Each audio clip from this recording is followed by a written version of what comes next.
청취자분께서 보내주신 미래 기술 자료들을 이렇게 펼쳐보니까요. 마치 거대한 퍼즐 상자를 열어본 기분입니다. 생명공학, 에너지, 모빌리티, 인공지능까지. 정말 분야가 다양하죠. 네, 이 각 조각도 흥미롭지만 오늘 저희의 목표는 이 퍼즐 조각들을 다 맞춰서 과연 어떤 미래라는 큰 그림이 완성되는지 함께 확인해 보는 겁니다. 맞아요. 이 자료들의 진짜 재미는 각각의 기술이 아니라 이 기술들이 서로 어떻게 얽히고 설켜서 우리가 상상하지 못했던 시너지를 만들어내는지 그걸 발견하는 데 있거든요. 오, 시너지요. 네. 오늘은 이 개념들을 하나씩 연결하면서 그 거대한 변화의 청사진을 함께 그려보는 그런 시간이 될 것 같네요. 좋습니다. 그럼 가장 근본적인 문제, 바로 먹는 문제부터 시작해보죠. 자료 첫 부분은 식량 자원을 확보하기 위한 생명공학 기술 3가지를 다루고 있는데요. 네, 세포 융합, 유전자 재조합, 그리고 핵 이식 기술이죠. 먼저 세포융합은 이름 그대로 세포를 그냥 합치는 기술이죠. 그 자료에 나온 포마토처럼요. 네, 서로 다른 종의 장점만을 합치고 싶을 때 쓰는 방법이에요. 가령 병충해에는 강한데 맛이 없는 A 배추가 있고 또 병충해에는 약하지만 맛이 좋은 B 배추가 있다고 해보죠. 네네. 이 줄의 세포를 합치면 병충해에도 강하고 맛도 좋은 새로운 배추를 만들어낼 수 있는 겁니다. 포마토는 토마토랑 감자, 전혀 다른 식물을 합친 아주 극단적인 예시고요. 사실 전통적인 육종, 그러니까 품종 개량도 비슷한 목표를 가졌던 것 같은데 이 기술들이랑은 어떤 차이가 있는 건가요? 아, 그거 정말 좋은 질문이신데요. 핵심은 속도와 정확성입니다. 속도와 정확성이요. 네, 전통적인 품종 개량은 수많은 교배를 통해서 우연히, 정말 우연히 원하는 형질이 나타나길 기다리는 방식이었어요. 굉장히 오랜 시간이 걸렸죠. 하지만 세포융합이나 다음에 나올 유전자 재조합 기술은 원하는 결과를 훨씬 빠르고 정확하게 얻을 수 있거든요. 그렇군요. 그럼 유전자 재조합 기술, 흔히 말하는 GMO는 어떤가요? 세포 전체가 아니라 특정 유전자만 쏙 빼서 집어넣는다는 점에서 더 정교한 기술이라고 볼 수 있겠네요. 정확합니다. 세포융합이 두 회사를 통째로 합병하는 거라면요. 유전자 재조합은 한 회사에서 핵심 인재 한 명만 딱 스카우트해오는 것과 같아요. 아, 비유가 확실하네요. 네, 자료에 나온 것처럼 해충을 죽이는 독소를 만드는 미생물의 유전자를 콩에 집어넣으면 그 콩은 스스로 살충 성분을 만드는 해충에 강한 콩이 되는 거죠. 필요한 기능만 정밀하게 타겟팅할 수 있다는 게 가장 큰 장점입니다. 동물에게도 비슷한 기술이 적용되겠죠? 핵이식 기술하면 복제양 돌리가 바로 떠오르는데요. 네, 바로 그 복제 기술입니다. 우유 생산량이 엄청나게 많은 젖소나 육질이 아주 뛰어난 한우가 있다면 그 소와 유전적으로 100% 동일한 개체를 계속해서 만들어낼 수 있는 거예요. 와, 사실상 최고의 엘리트 개체를 복사 붙여넣기 하는 셈이죠. 이런 기초 기술들이 실제 우리 식탁에 올라올 식품을 만드는데 어떻게 쓰이는지가 더 궁금한데요. 자료에 나오는 식물 공장이라는 개념, 이게 참 흥미롭습니다. 공장에서 채소를 찍어낸다는 거잖아요. 맞아요. 컨테이너 박스나 도심의 빌딩 안에서 흙 없이 영영에 그러면 식물을 키우는 거예요. LED 조명으로 햇빛을 대신하고 온도, 습도, 이산화탄소 농도까지 컴퓨터로 완벽하게 제어하죠. 와, 모든 걸 다 제어하는군요. 네, 계절이나 날씨, 장소에 구애받지 않고 1년 내내 균일한 품질의 작물을 대량 생산할 수 있습니다. 언제 어디서든 작물을 키울 수 있다는 건 매력적인데 한편으로는 좀 궁금한 게 LED 조명부터 온도, 습도까지 24시간 통제하려면 에너지가 엄청나게 들 것 같거든요. 밭에서 태양광으로 키우는 것보다 정말 더 효율적이라고 할 수 있을까요? 배보다 배꼽이 더 커지는 상황이 될 수도 있지 않나요? 굉장히 날카로운 지적이세요. 초기에는 그 에너지 비용이 정말 큰 문제였어요. 그렇죠. 하지만 지금은 기술이 발전해서 에너지 효율이 높은 LED가 개발되고 또 공장 내에서 사용된 물을 거의 100% 가까이 재활용하면서 오히려 노지 재배보다 물 사용량을 90% 이상 줄일 수 있게 됐어요. 아, 물 사용량이요? 무엇보다 중요한 건 식량 생산의 패러다임 자체를 바꾸는 데 있어요. 사막이나 극지방처럼 농사가 불가능한 곳에서도 식량을 자급자족할 수 있게 되고요. 도시 한복판에서 식량을 생산해서 유통거리를 획기적으로 줄이니까 탄소 배출을 감소시키는 효과도 있죠. 그 말씀은 결국 농업의 입지 조건이라는 개념 자체가 완전히 무의미해진다는 뜻이군요. 바로 그거죠. 이제 고기 쪽으로 넘어가 보죠. 배양육과 대체육이 나오는데 이 둘은 어떻게 다른 건가요? 둘 다 동물을 도축하지 않고 고기를 얻는다는 공통점이 있지만 만드는 방식은 완전히 달라요. 대체육은 자료 설명처럼 콩이나 버섯 같은 식물성 재료를 이용해서 고기의 맛과 식감을 흉내낸 일종의 가짜 고기에 가깝습니다. 아, 식물성 고기? 네. 반면 배양육은 살아있는 동물에서 세포를 조금 떼어내서 실험실의 배양액 속에서 세포를 분열시키고 키워서 진짜 고기 조직을 만들어내는 거예요. 이건 진짜 동물 세포로 만든 고기죠. 그렇다면 배양육 기술의 핵심은 단백질 생산을 농업에서 제조업으로 바꾸는 데 있다고 볼 수 있겠네요. 토지와 가축에서 단백질을 해방시키는 어쩌면 인류 역사상 가장 큰 식량 생산 방식의 전환이 될 수도 있겠어요. 바로 그겁니다. 축산업이 유발하는 그 막대한 온실가스 문제나 토지 사용, 물 소비 문제를 해결할 수 있는 잠재력을 가진 기술이죠. 물론 아직은 생산 단가가 비싸고 소비자들이 실험실에서 만든 고기에 대해 가질 심리적 거부감 같은 그런 과제들이 남아있긴 합니다. 알겠습니다. 자, 이렇게 식량 문제를 해결할 기반을 닦았다면 이 모든 시스템을 움직일 에너지를 살펴봐야겠네요. 자료에서는 에너지를 똑똑하게 쓰는 방법으로 에너지 하베스팅, 에너지 저장 시스템, ESS, 그리고 스마트 그리드를 꼽고 있습니다. 네, 미래 에너지의 핵심은 생산만큼이나 효율적인 사용에 있어요. 에너지 하베스팅은 말 그대로 버려지는 에너지를 수확하는 기술이에요. 수확한다. 예를 들어 우리가 걸을 때 바닥을 누르는 압력, 기계가 작동할 때 발생하는 미세한 진동이나 열, 이런 걸 모아서 아주 적은 양의 전기로 바꾸는 거죠.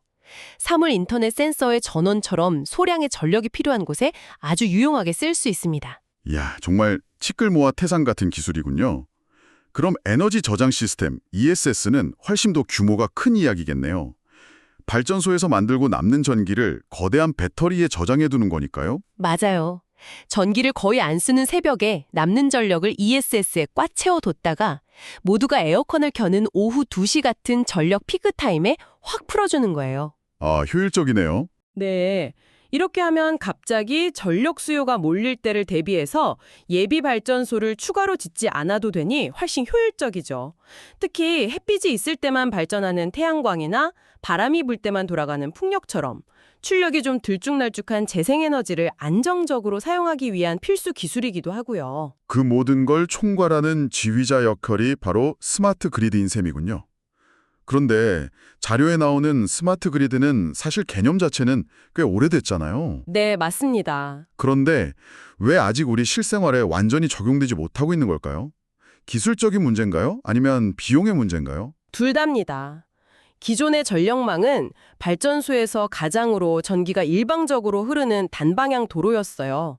하지만 스마트 그리드는 전력 공급자랑 소비자가 실시간으로 정보를 주고받는 양방향 고속도로 같은 개념이거든요. 양방향 고속도로. 네. 이걸 구현하려면 집집마다 스마트 미터기를 설치하고 낡은 전력망을 모두 교체해야 하는데 이게 천문학적인 비용이 들죠. 또 수많은 집과 공장, 전기차 충전소에서 오가는 그 막대한 전력 데이터를 안전하게 처리하고 해킹을 막는 보안 기술도 굉장히 중요하고요. 결국 인프라를 완전히 새로 까는 수준의 대규모 투자가 필요하다는 거군요. 그렇죠. 이 스마트 그리드에 동력을 공급할 재생에너지 종류도 자료에 다양하게 나와 있습니다. 수력, 풍력, 태양광은 익숙한데 해양에너지나 지열, 폐기물 에너지도 있네요. 네, 각 지역의 환경에 맞는 최적의 에너지원을 활용하는 게 중요해요. 아이슬란드처럼 화산 활동이 활발한 곳은 땅속 열을 이용하는 지열 발전이 유리하고요. 아, 이용하는 해양 에너지가 유망할 수 있죠. 심지어 우리가 버리는 쓰레기를 태우거나 발효시켜서 연료로 만드는 폐기물 에너지도 중요한 자원이 될 수 있고요. 이런 친환경 에너지 시스템이 완성되면 우리 삶의 가장 큰 에너지 소비원 중 하나인 이동의 모습도 근본적으로 바꿀 수 있는 기반이 마련되는 거겠군요. 아, 그러네요. 전기차나 수소차도 결국 그 전기를 어디서 어떻게 만드느냐가 핵심이니까요. 결국 청정 에너지와 스마트 그리드가 미래 모빌리티의 필수 전제 조건이 셈입니다. 오, 자연스럽게 자료의 다음 파트인 모빌리티로 연결이 되네요. 그러게 말입니다. 모빌리티 파트에서는 역시 자율주행 자동차가 가장 먼저 눈에 띄는데요. 자료의 그림을 보니까 카메라, 레이더, 라이다 등 정말 다양한 센서가 들어가네요. 이렇게까지 많이 필요한가요? 하나로 통합할 수는 없나요? 그게 바로 지금 자율주행 업계의 가장 큰 논쟁거리입니다. 논쟁거리요? 네. 인간이 세상을 인식할 때 여러 감각을 동시에 사용하는 것과 같아요. 카메라는 사람의 눈처럼 신호등 색깔이나 차선을 읽고, 레이더는 박쥐의 초음파처럼 전파를 쏴서 멀리 있는 물체의 속도와 거리를 파악하죠. 비나 안개가 껴도 잘 작동하고요.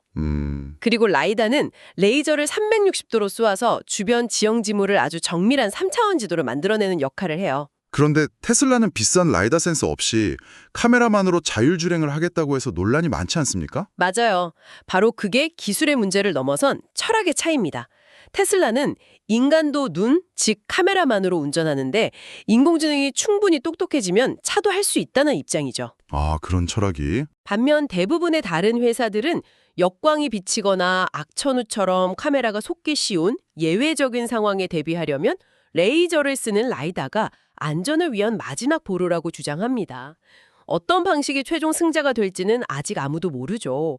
이 모든 센서가 모은 정보를 종합해서 지금 상황은 이렇구나라고 판단하고 차량을 제어하는 그 인공지능의 성능이 결국 관건이 될 겁니다. 이제 하늘로 가보죠. 고고도 태양광 무인 비행기와 수소 비행기가 언급되네요. 이건 어떤 개념인가요? 고고도 태양광 무인 비행기는 사실상 성층권에 떠 있는 인공위성이라고 생각하시면 쉬워요. 성층권의 인공위성? 네. 구름도 없고 바람도 거의 없는 높은 하늘에서 날개에 달린 태양광 패널만으로 에너지를 얻어서 몇 달씩 떠 있을 수 있는 거죠. 비싼 로켓으로 쏘아 올려야 하는 인공위성보다 훨씬 더 저렴한 비용으로 특정 지역을 계속 감시하면서 통신을 중계하거나 미세먼지 농도를 관측하는 임무를 수행할 수 있습니다. 항공 분야의 친환경 기술로는 수소 비행기가 있군요. 네. 기존 전기 비행기는 무거운 배터리 때문에 크기를 키우는데 한계가 있었거든요. 하지만 수소 비행기는 상대적으로 가벼운 수소 연료 전지를 사용해서 더 많은 사람과 짐을 싣고도 탄소 배출 없이 날 수 있습니다. 항공산업의 게임 체인저가 될 수 있는 기술이죠. 여기서 그치지 않고 우주까지 나아갑니다. 한국의 우주개발 성과로 다누리와 누리호가 자랑스럽게 등장하네요. 다누리는 우리나라 최초의 달 궤도선이고 누리호는 우리 기술로 만든 최초의 우주 발사체죠. 이 두 성공이 갖는 가장 큰 의미는 우리가 원할 때 우리 위성을 우리 발사체에 실어서 우주로 보낼 수 있는 우주주권을 확보했다는 점입니다. 우주주권, 모빌리티 기술들이 결국 따로 움직이는 게 아니라 서로 연결될 것 같다는 생각이 드는데요. 마지막 파트가 바로 그 열쇠인 초연결사회와 인공지능이네요. 맞습니다. 초연결 사회의 기반 기술이 바로 사물 인터넷, IoT죠. 네. 집안의 가전제품, 도로의 신호등, 공장의 기계 등 세상의 모든 사물에 통신 기능이 달려 서로 데이터를 주고받는 세상을 말해요. 그런데 수십억, 수백억 개의 사물들이 쉴 새 없이 쏟아내는 데이터를 사람이 일일이 확인할 수는 없잖아요. 그렇죠. 그 막대한 데이터를 의미 있는 정보로 만들어주는 두뇌 역할이 바로 인공지능, AI겠군요. 자료에서는 AI가 기계학습, 그리고 인공신경망 기반의 딥러닝을 통해 발전했다고 설명하고 있습니다. 이 관계가 좀 헷갈리는데요. 이렇게 비유하면 쉬울 것 같아요. 인공지능이 자동차라는 큰 개념이라면 기계학습은 엔진에 해당합니다. 컴퓨터가 데이터를 통해 스스로 학습하게 만드는 핵심 기술이죠. 아, 엔진. 그리고 딥러닝은 그중에서도 가장 강력한 최신형 제트 엔진 같은 거예요. 인간의 뇌의 신경망 구조를 본뜬 인공신경망을 아주 깊게 여러 층으로 쌓아서 기계가 스스로 데이터의 특징을 파악하고 복잡한 패턴을 학습하게 만드는 방식입니다. 좀 더 와닿는 비유를 들어주실 수 있나요? 그럼요. 기계학습이 통계학자가 데이터를 분석하는 것과 같다면 딥러닝은 수천 명의 초보 분석가들한테 아주 작은 단서만 주고 스스로 거대한 패턴을 찾아내게 하는 것과 같습니다. 오. 예를 들어 고양이 사진 수백만 장을 보여주면 인간이 고양이는 귀가 뾰족하고 수염이 있다 이렇게 가르쳐주지 않아도 딥러닝 모델은 스스로 고양이라는 존재의 특징을 파악해내죠.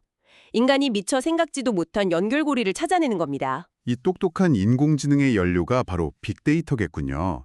자료에서는 빅데이터의 특징으로 OV, 즉 크기, 속도, 다양성, 가치, 정확성을 꼽았습니다.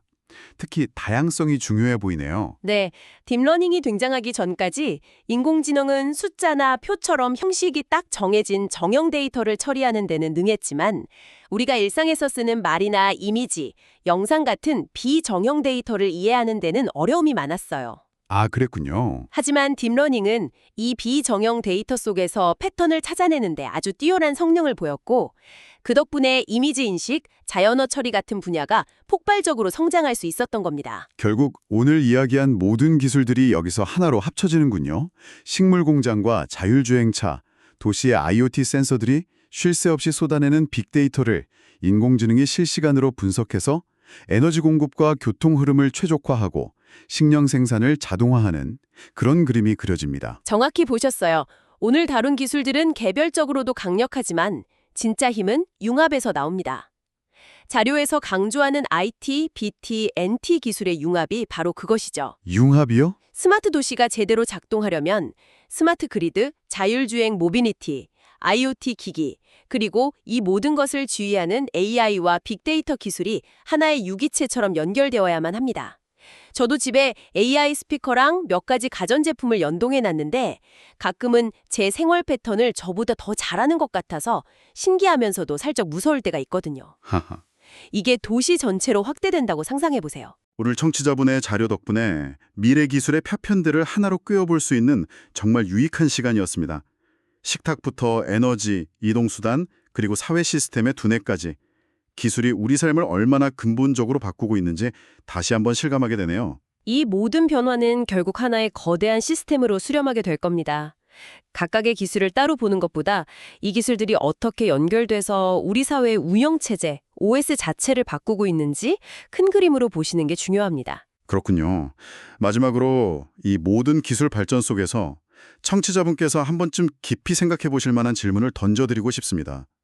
기술이 이처럼 모든 것을 효율적이고 지능적으로 만들어준다면 반대로 기술이 대체할 수 없는, 그래서 오히려 더 중요해지는 인간 고유의 능력은 과연 무엇일까요?